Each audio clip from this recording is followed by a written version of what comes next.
greetings once again. Thank you for joining in this English service.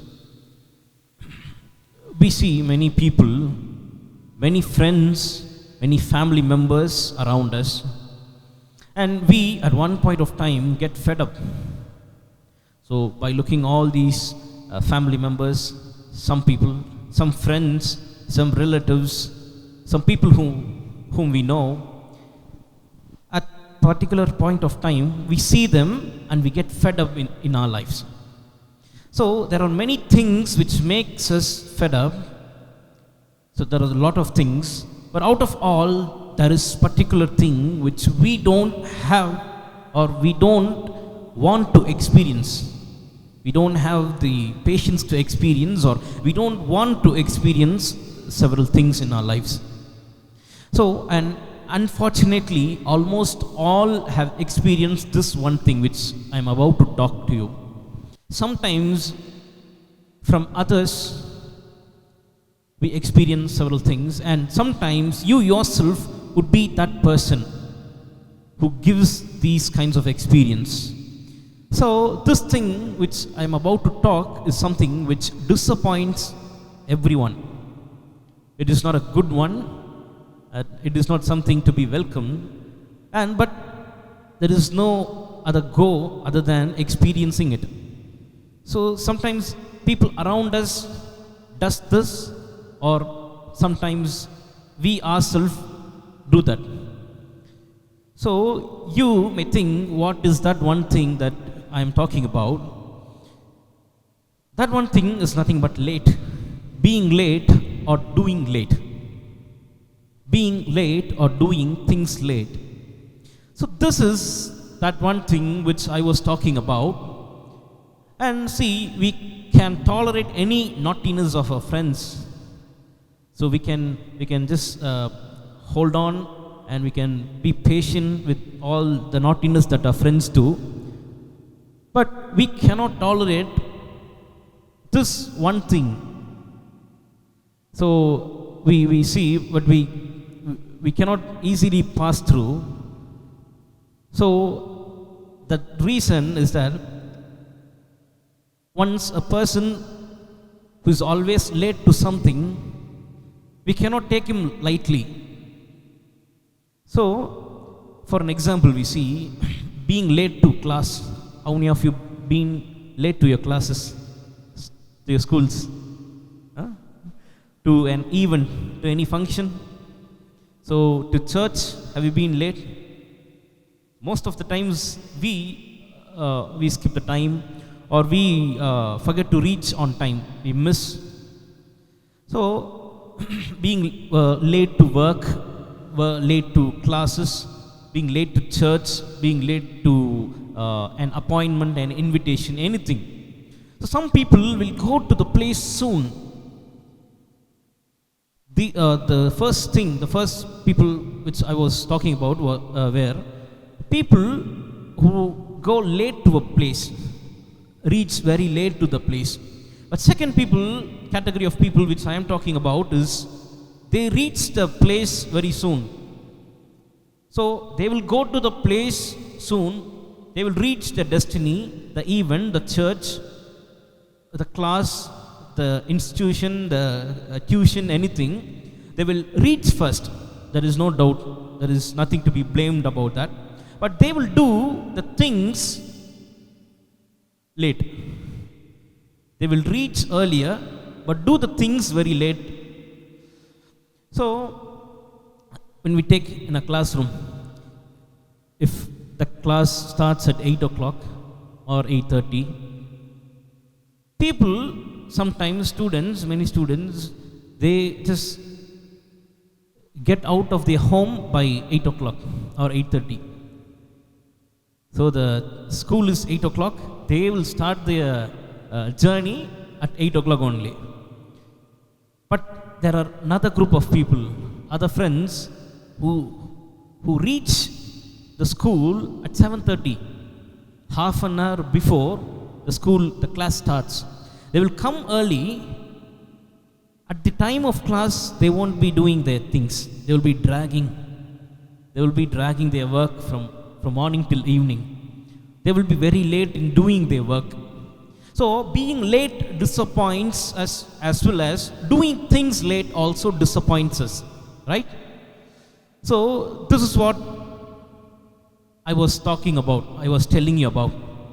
This one thing is something which every person hates.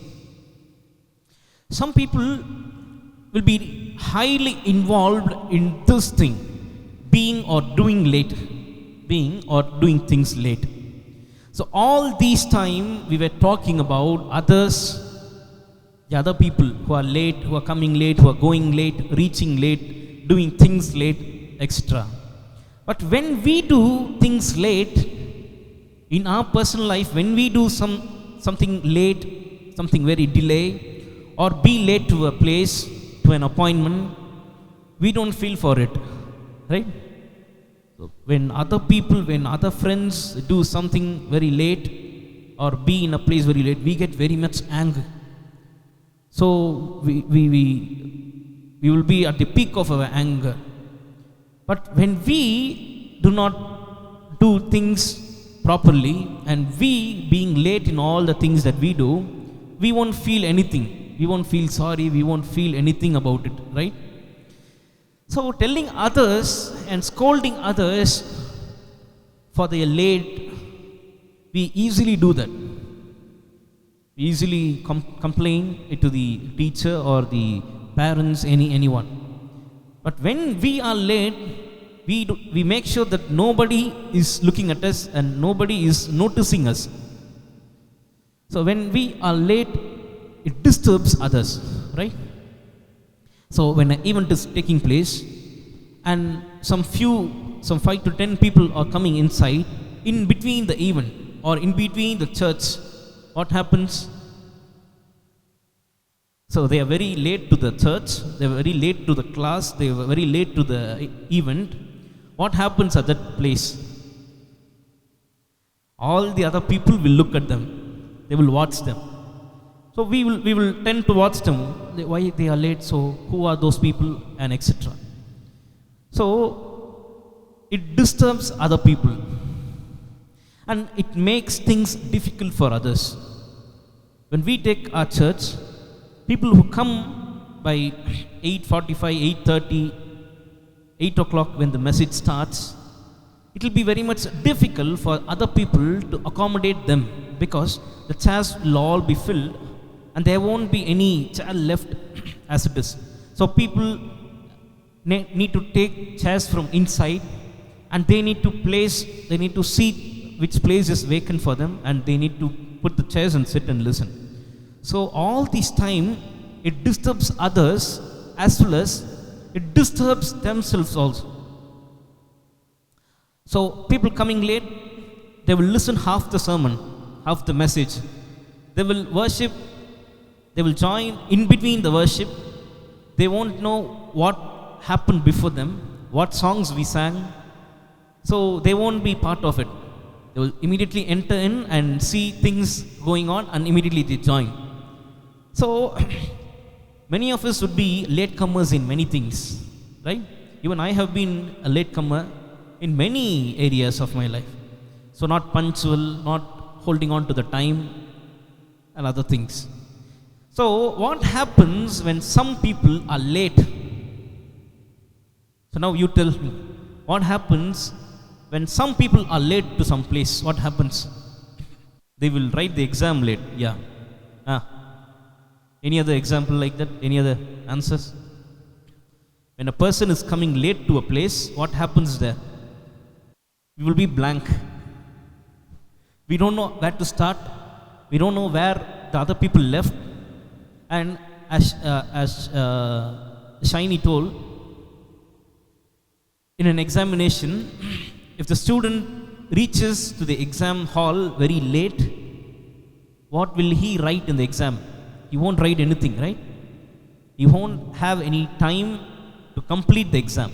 He may write some points here and there, some questions here and there, but he won't completely write the question paper, all the full complete questions. So it will be hard for him to attend every question. Though he may be well prepared, though he may learn all the things in that subject and well versed in that. When he is late, he misses something. He misses good marks, right? So, when someone or something is late, or when just take ourselves, place ourselves, we are late to some place. We feel sorry, right? We will feel sorry. So, somehow I have missed this part. So, you feel sorry within yourself, and you feel bad about yourself. So, why am I like this? So, in between of the assembly, in between of the church, people come and they just feel bad. So, all people will stare at them or look at them. They feel some embarrassed and exhausted something. Okay? For example, when you order something on online, how many of you ordered something on online? It may be food or any gadgets, anything. Ordered something online? No? So, just think that you are ordering something, okay, on online, a special gadget, some mobile phones, headsets, anything, or something which you like the most. And some day passed, but yet you did not receive what you have ordered. A long time passed, but not yet received that special thing which you have ordered. How does it feel for you? You have ordered a very special thing, that too you have collected all your money, savings and other things, and you have broken the piggy bank or any bank, any savings, and you have got a good amount of money. So you were wishing to buy something for you. So it's an interesting thing, special thing for you, and you have ordered everything fine, and the order has been placed, but the delivery is not yet been done for many days. What will happen to you? Sorry? The mind will be thinking that same thing. Why I haven't received that yet? So why that thing is not reaching me? So many days have went by, many hours went off, but still that gadget, that special thing has not yet reached. So being late disappoints us, right? It brings great disappointment in our life. Why? What happened? So we will very much get disturbed or disappointed with this. So being late disappoints us, and doing things late also disappoints us, right? If the delivery person receives that what you have ordered, but he has not yet reached your home for many days, that also brings, and you call him, brother, where are you? And he is telling that day after tomorrow I will come there in your place. Tomorrow I will come there. And he tells that for 2 weeks. What happens? You won't call him again. You will forget the thing. So, being late also disappoints, and doing things late disappoints us. And many times, receiving something late in our life also brings very much disappointments to us. So being late disappoints us, doing late disappoints us, and receiving something late disappoints us. So if someone had promised you to get you something, a gift or some special thing, so if they tell that I will get you this, we will be eagerly waiting for that moment.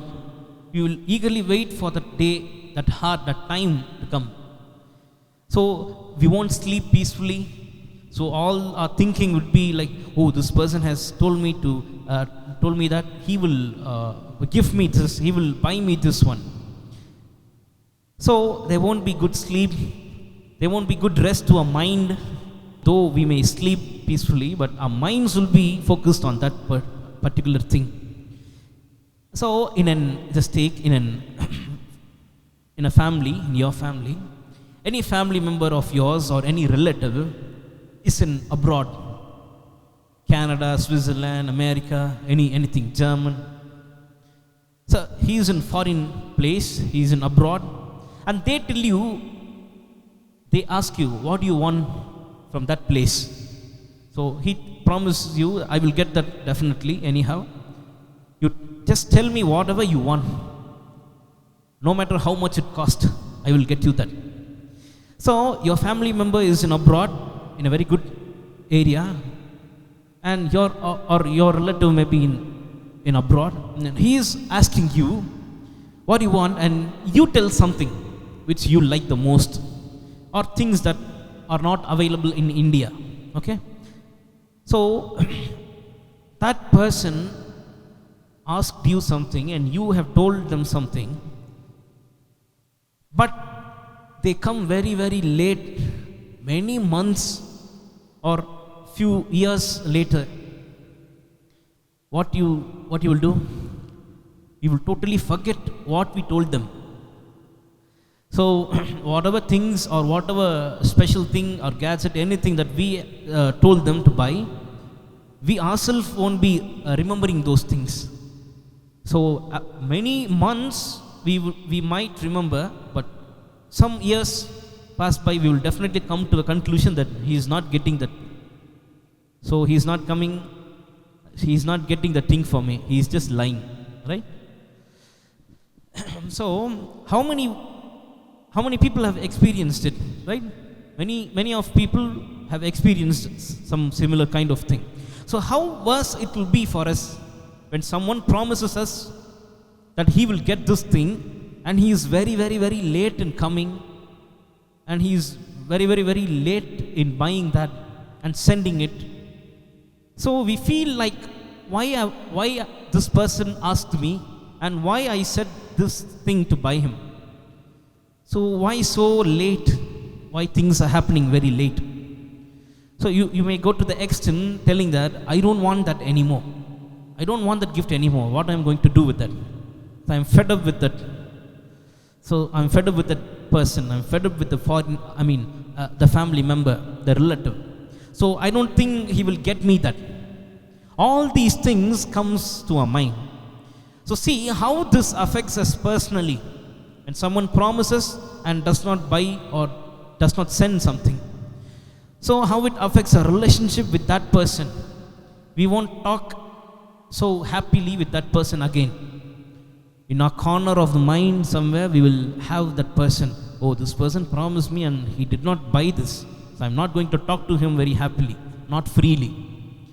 So nobody will like to be late, right? Nobody will purposely be late. But some people do that, okay? And nobody will like to do things late. If something is there, people want to immediately finish off and go to the other thing. And nobody will like to receive something late. So all these things are okay, fine. So many times we would have experienced all such things. So today we will meditate on an important thing. So before that, what happens when something is late or someone is late? They tell all kinds of excuse, right? When the teacher asks a person, why are you late to the class? And this person builds up a story. Ma'am, I'm just coming from this place. So many traffics were there. So some accidents took place in the road.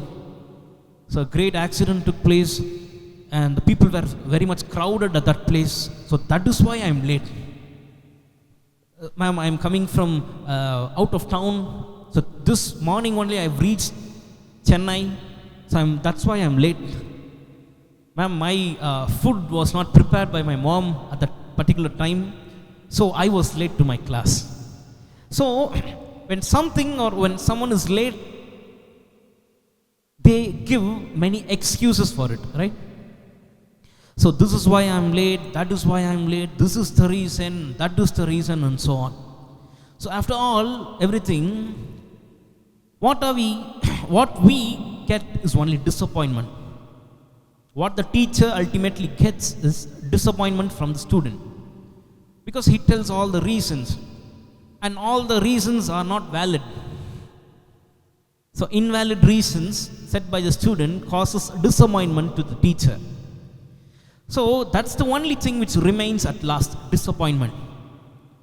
So even though relatives or family members who return from abroad bring us what we have asked, finally that person, that family member or that relative, he brings that special thing finally and it arrives you. And when it is late, very late, you have told it very months before, so many years before, and now you get that. But one thing, we won't get that thrill now, right? At the time of asking them, we will be very much enthusiastic, but when days pass by, when years pass by, and after finally we get that gadget or get that special thing, we won't be thrilled with that. We won't look at that with amused look or with some enthusiastic. We just, oh, this is what, okay, just keep it. Or you will just open and see, okay, that's it. So today we will look at the positive side of late. Positive side of being late or doing late and receiving things late. You may ask, you may wonder, oh, is there any positive side for this late, this term late? So there is a positive side for being or doing or receiving things late. So you may wonder, so I haven't heard such kind of things in my life. So all the time when I was late and I was doing things late, receiving things late, I was frustrated and I was kind of getting scolding from other people. But now we are going to look at the positive side of being or doing or receiving things late in our lives. So we will see how God sometimes do things in our life. So today our focus is on how God sometimes does things in our life. We need to understand that God's way, His ways are entirely different from human ways, right? You believe that? God's way of doing something, when God does something, it will be entirely different from we doing things in our life or other people doing things in their lives. So there is always a great gap between the human way of understanding things and God's way of doing things. So though we may find entirely different situation between God and human, always remember that with God there is no disappointment, right? With God there is no disappointment. Our God does not disappoint anyone. And that is what we are going to look at from Gospel of John chapter 11 verse 38 to 44. Let us turn our Bibles to Gospel of John chapter 11 verse 38 to 44. I will read it for you. Jesus, once more deeply moved, came to the tomb. It was a cave with a stone laid across the entrance. "Take away the stone," he said. "But Lord," said Martha, the sister of the dead man, "by this time there is a bad odor, for he has been there 4 days." Then Jesus said, "Did I not tell you that if you believe, you will see the glory of God?" So they took away the stone. Then Jesus looked up and said, "Father, I thank you that you have heard me. I know that you always hear me, but I said this for the benefit of the people standing here, that they may believe that you sent me." When he said this, Jesus called in loud voice, "Lazarus, come out." The dead man came out, his hands and his feet wrapped with stripes of linen, and a cloth around his face. Jesus said to them, "Take off the grave clothes and let him go." Jesus raises Lazarus from the dead. So that is what we are going to meditate. Before going to this, the background we need to understand. From verse 1 to 7 we looked at, Now, a man named Lazarus was sick. So, he was from Bethany, the village of Mary and her sister Martha. So, Lazarus was the brother of Martha and Mary. And he was sick at a particular point of time in his life. And this person, Lazarus, Martha, and Mary were very much a beloved people to Jesus. They were very close, they loved Jesus very much. And they had so many great values they got from Jesus' ministry. So, in a high esteem, Jesus was placed in their lives. They saw one among them, their brother. So, Jesus was such a close person to them. And one day we see Jesus was in a different place, and the sister of Lazarus sent word to Jesus. She said, "Lord, the one you love is sick." And after Jesus got that message, received that message, Jesus said, "This sickness is not a death. No, it is for God's glory, so that God's Son may be glorified through that." And Jesus loved Martha, Mary, and Lazarus.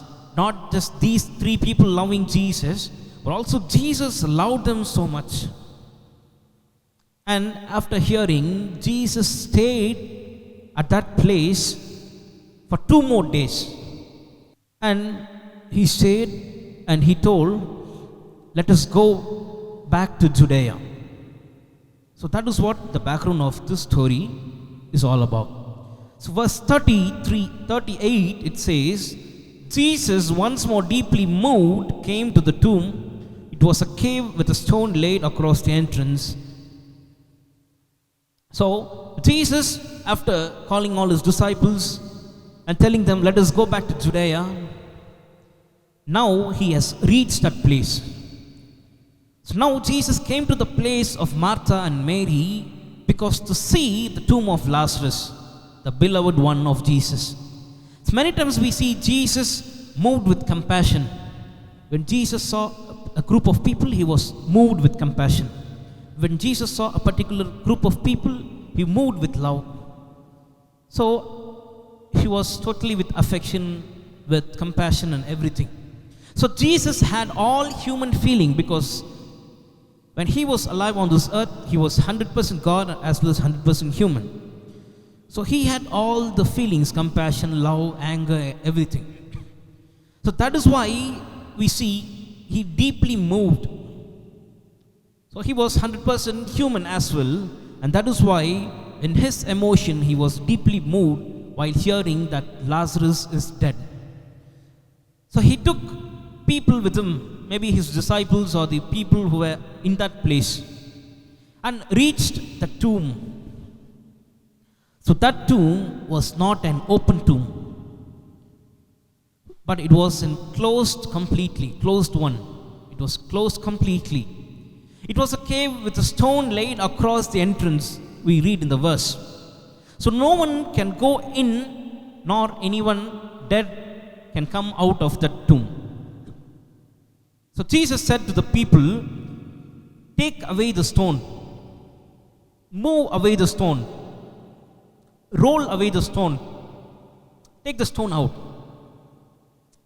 And Jesus was in a state of fullest faith in Father. So he was in complete, full faith in the Father. So he was ready for a great thing. So he was all ready, and he is the positive. Jesus is the positive, and he had positive mind as well. So as he was about to do something great, something in between happened. Jesus said, "Take away the stone." Verse 39 we see, "Take away the stone," he said. But we see one person interfering in between. But Martha said a word. But Martha, the sister of the dead man, told, by this time there is a bad odor, for he has been there 4 days. She said, by this time, Lord, by the time you reach now and the time you tell the people to open the grave, there will be bad odor coming out of the tomb. For Lazarus, my dead brother, the brother whom I love the most, and he is no more, my brother, he has been kept here for 4 days. 4 days have went by. She told Jesus, Lord, now if you open the tomb, if you roll the stone, bad smell comes out. Bad odor comes out of the tomb. So she was like, Lord, it will stink. Lord, it won't be good if you open the grave. Lord, it won't be good if you just go inside of the tomb. It is not a good idea, Lord. So because he has been here in this tomb for 4 days. So one of the important things to note here is that the Jewish belief is that if a person is dead, they will keep the body of that person, dead person, for 3 days, hoping that that dead person would somehow come to life, receive life, and he would get back to life. He will rise. So that was one idea of the Jewish.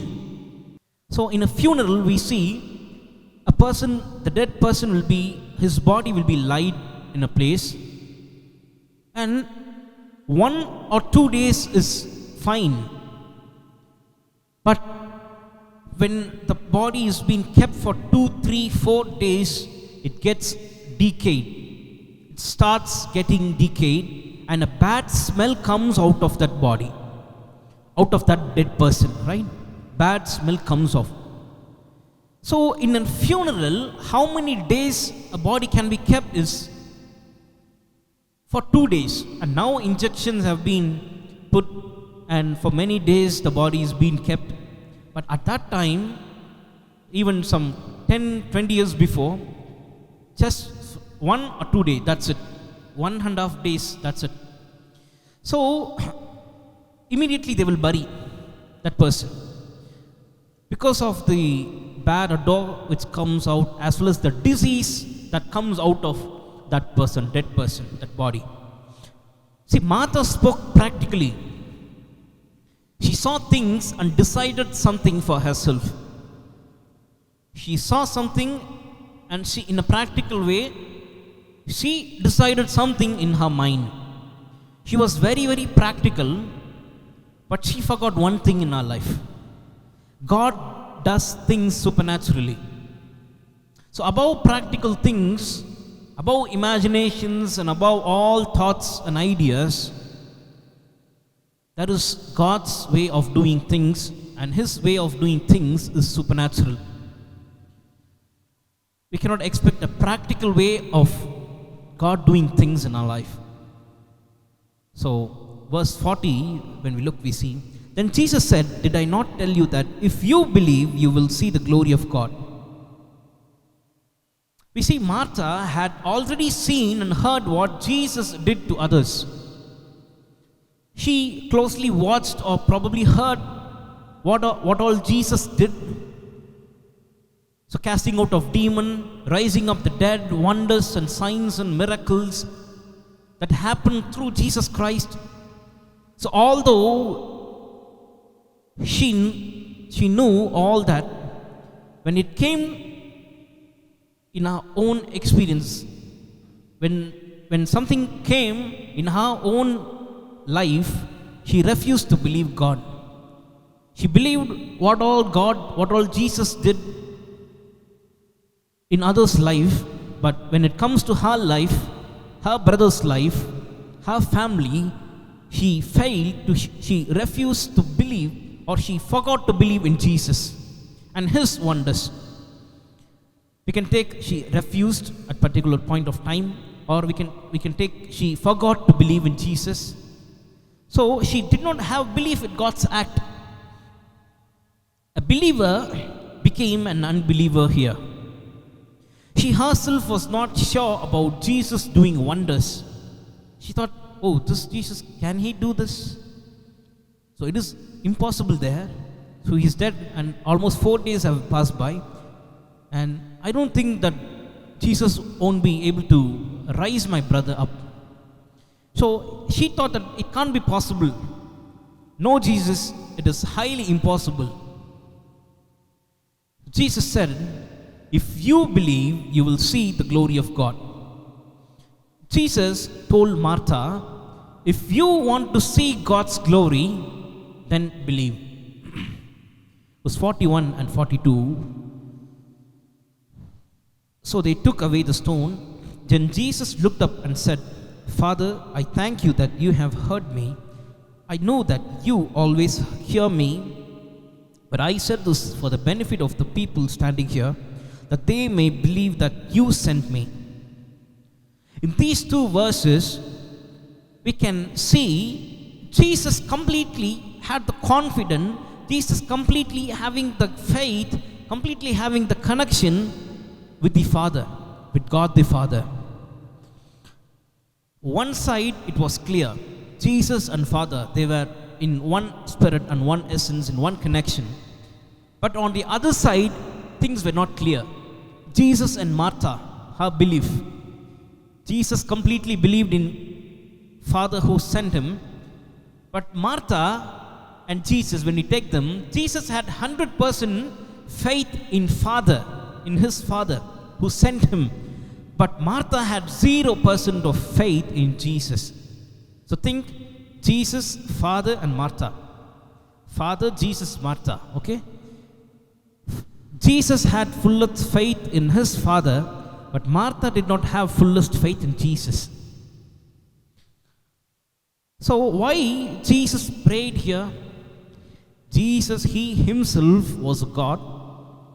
Why he prayed there is because to make know that Father had sent Jesus, sent him. To make known to the people that Father God has sent him. The next reason why Jesus prayed was to show that the Father is inside of Jesus and Jesus inside of the Father. Which means Father in Jesus and Jesus in Father. Which means the close connection between them. And in one place, Jesus tells that I and the Father are one. I am in connection with Father, and Father is in connection with me. I am in him, and he is in me. So that is what he intended. And the third reason is that to reveal who is he. Verse 43, it says, when he had said this, Jesus called in a loud voice, Lazarus, come out. So, Jesus called in a loud voice. He literally shouted at that place. So many people might be there. The family members, the relatives, the friends, and the disciples. But Jesus, in a loud voice, he shouted, Lazarus, come out. So come out of the tomb, Lazarus. Look at the authority of Jesus here. So he did not conduct a funeral service there, or he did not conduct a very long prayer there. He did not conduct a long some ritual there.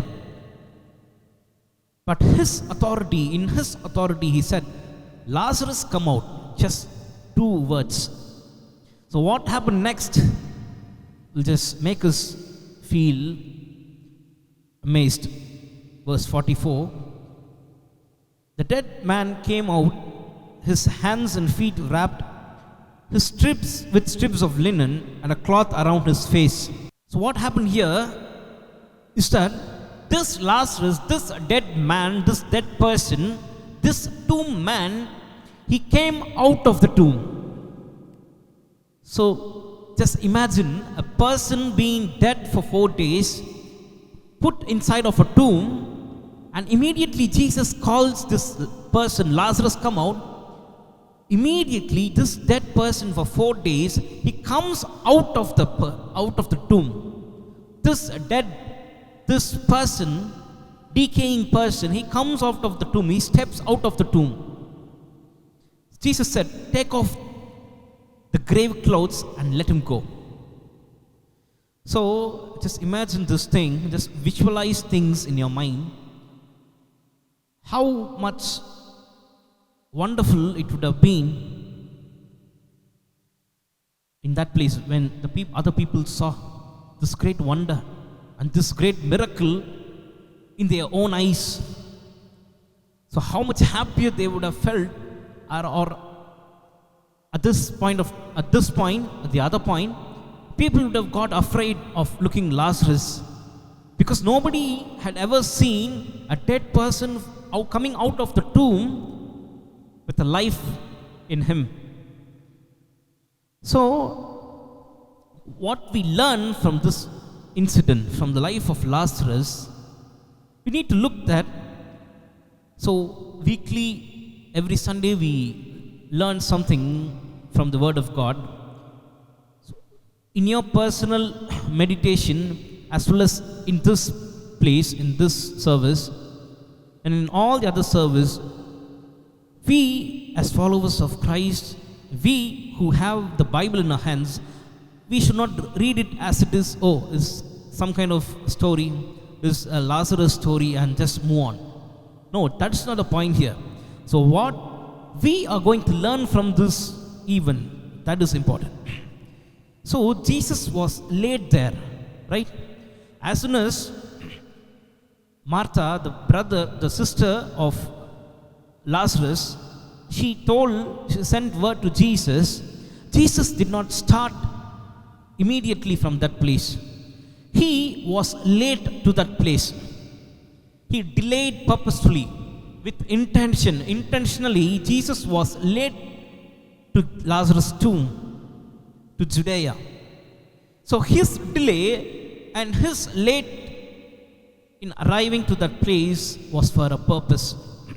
And that is why I told at the beginning of the message that there is a positive side for being or doing or receiving things late. And that positive side is being given here, which was done by Jesus.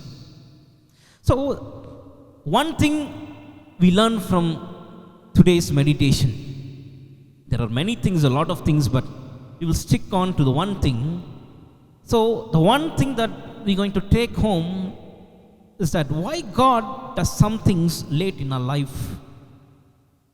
And the answer for that is why God does something late in our life. It's because to reveal His glory.